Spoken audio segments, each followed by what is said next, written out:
Hello friends, welcome back to Whispers of Time. Close your eyes for a moment and imagine you are standing at a crossroads. On one side, you hear a familiar voice. Study hard. Get good grades. Find a stable job.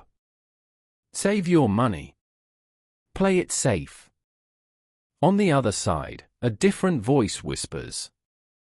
Understand how money works.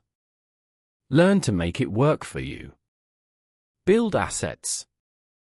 Create freedom. Both voices sound wise. Both seem to care about your future. But they lead to two completely different lives. This is the inner conflict that shaped the journey behind the ideas made famous by Rich Dad Poor Dad, written by Robert Kiyosaki. As a boy, Robert grew up with two powerful influences. One was his biological father, highly educated, respected, working a stable government job. He believed in security. He believed that education meant good grades, a strong resume, and a steady paycheck. Yet despite his intelligence and dedication, he constantly worried about bills. Promotions never seemed to solve his financial stress. Each raise brought new expenses. Stability felt fragile. The other influence was the father of his best friend, a businessman without impressive degrees, but with deep financial understanding.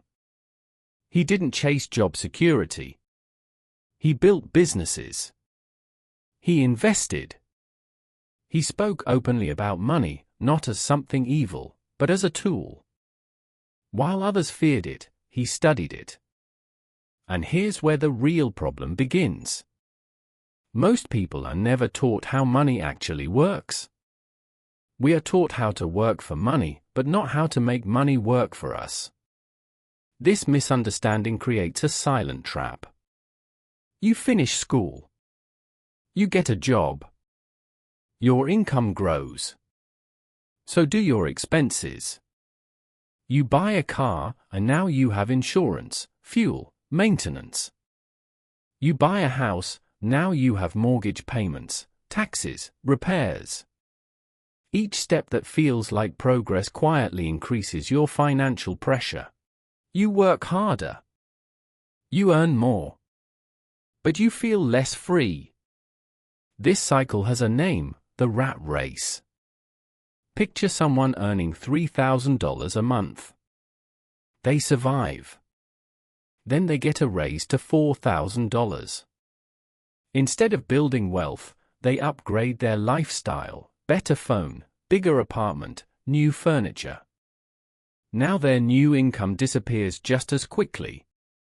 Their stress remains. Sometimes it even increases. The deeper issue isn't income. It's financial education. One of the most powerful distinctions Robert learned was this.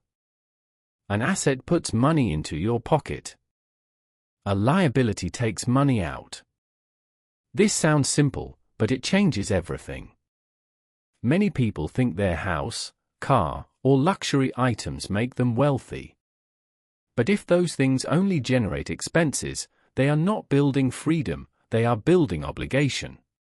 True financial freedom comes when your assets, investments, businesses, income-producing properties generate enough income to cover your living costs. At that point, work becomes a choice, not a necessity. And here's the emotional challenge: fear. Fear of losing money. Fear of making mistakes. Fear of being judged. Fear keeps people stuck in safe jobs they secretly dislike. Fear whispers, "Don't risk it." But avoiding all risk often guarantees permanent limitation. The alternative isn't reckless gambling. It's educated action. Start small. Track expenses. Identify waste. Invest modestly. Learn daily. Reinvest profits instead of spending them.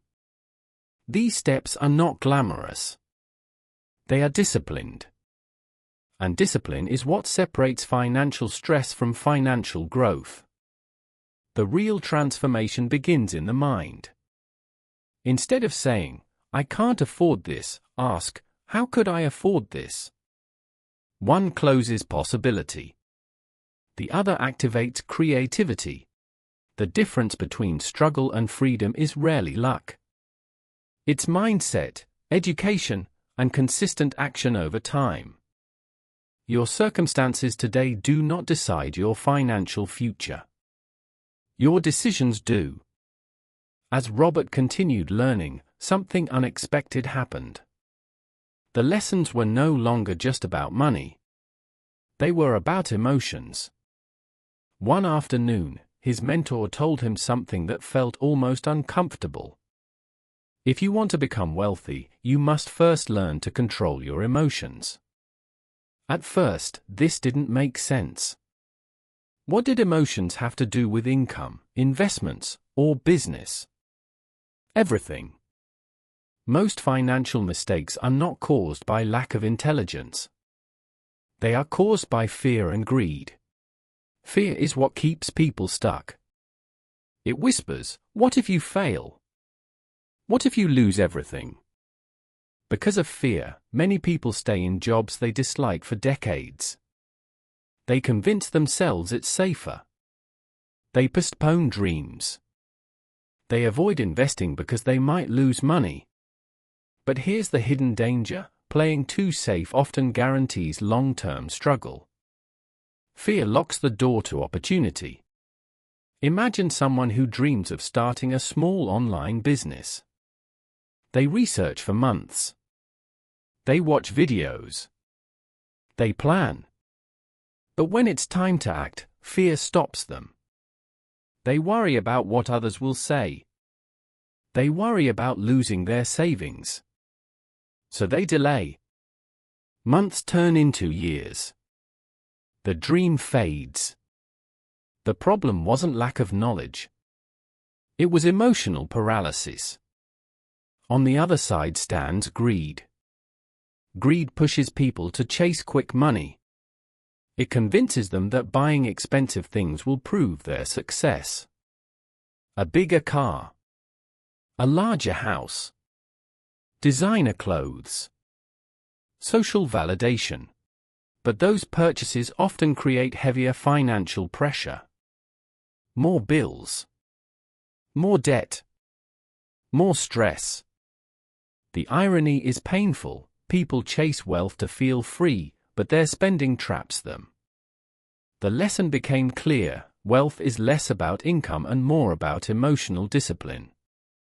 Another powerful shift happened when Robert was taught to stop thinking like a consumer and start thinking like an owner. Consumers ask, "How much does this cost?" Owners ask, "How does this make money?"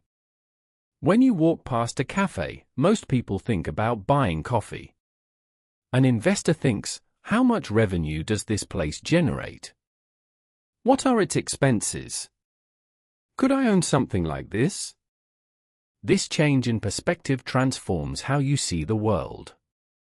Instead of seeing products, you begin seeing opportunities. But this mindset shift creates a new challenge: criticism. When someone starts thinking differently about money, people around them often react negatively. "That's risky. You're too young. Just focus on a stable job." These comments don't always come from bad intentions. They often come from fear, the same fear that keeps others stuck. If you listen to advice from people who are financially stressed, you may repeat their financial results. This is why environment matters. Surrounding yourself with growth-minded people strengthens your confidence. Learning from those who have achieved what you want shortens your path. Another crucial lesson was patience. Many people want fast results. They invest once and expect immediate returns. When they don't see quick profit, they quit. But building wealth works like planting a seed. You prepare the soil. You water it. You protect it. Growth happens quietly underground before it becomes visible. Impatience destroys more financial futures than failure does. Small, consistent actions build momentum. Saving a small portion every month. Reinvesting profits instead of spending them. Tracking progress. These habits may seem minor, but over years, they create dramatic results. There was also a simple but powerful rule: pay yourself first. Before paying bills. Before buying wants. Before upgrading lifestyle. Set aside money for investment and savings first. This forces creativity. When you limit available spending money, you become smarter about how you use it. Constraints build discipline. Over time, something shifts internally. Money stops feeling like something to chase. It becomes a tool. And when money becomes a tool instead of an emotional trigger, clarity replaces anxiety. But the journey doesn't end there. Because understanding money is only part of building freedom. By this point in the journey, the lessons were no longer just strategies, they were becoming a way of thinking. One final truth began to take shape. Success is not about luck. It is not about talent alone. It is about mindset, discipline, and action. Many people say they want financial freedom. They dream about it. They talk about it. They imagine the lifestyle. But very few take consistent action. They wait. They wait for the perfect salary. They wait for the perfect opportunity. They wait for the perfect timing. But perfect never arrives. Imagine two friends. One says, "I'll start investing when I earn more." The other begins immediately, saving just a small amount every week. 10 years later, the second friend has built habits, experience, and growing assets. The first friend is still waiting for the right time. The difference wasn't income. It was action. Another powerful realization emerged: failure is not the opposite of success, it is part of it. Every entrepreneur, investor, and business owner has faced setbacks. Deals collapse. Investments drop in value. Ideas fail. People criticize. Those who quit see failure as proof they weren't meant to succeed. Those who grow see failure as feedback. Each mistake teaches timing, strategy, patience, or risk management. Without those lessons, long-term success is fragile. Discipline also became central. It is easy to spend. It is difficult to delay gratification. Choosing to invest instead of consume requires emotional control.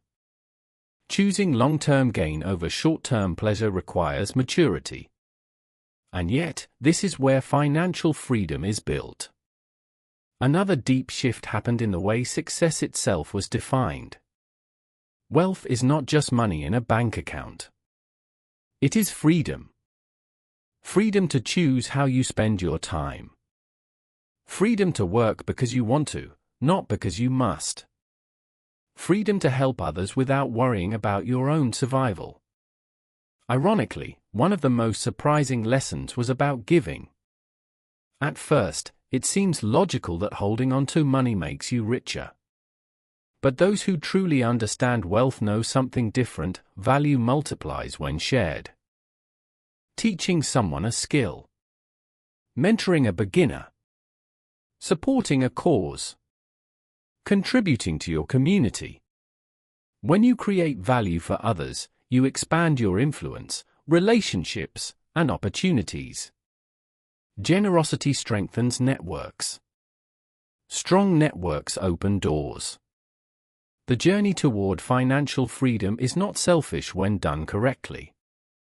It creates stability that allows you to uplift others. There was also one final warning: never stop learning. Markets change. Technology evolves. Economies shift. Those who stop learning eventually fall behind.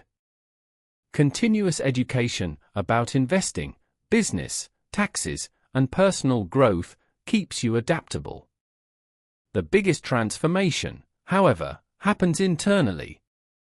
You stop seeing yourself as someone who works for money.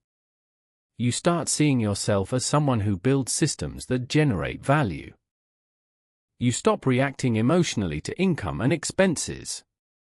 You start planning strategically.